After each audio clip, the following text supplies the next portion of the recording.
और इससे जुड़ी बड़ी एक और खबर मिल रही है। पीएम की हिफाजत में चूक पर मनीष तिवारी का भी बयान आया है। जो भी जिम्मेदार है उस पर कार्रवाई हो, ये तिवारी ने कहा है।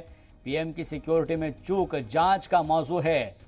इस वक्त की ये अहम खबर मिल रही है।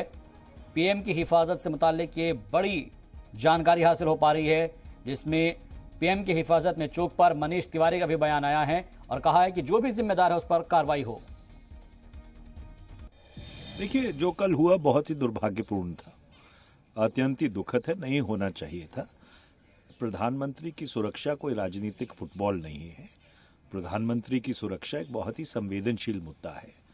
एक कानून बना हुआ है, भारत की संसद ने उस कानून को पारित किया था। एसपीजी का एक एक्ट है जिसके तहत प्रधानमंत्री और उनके परिवार की सुरक्षा सुनिश्चित की जाती है।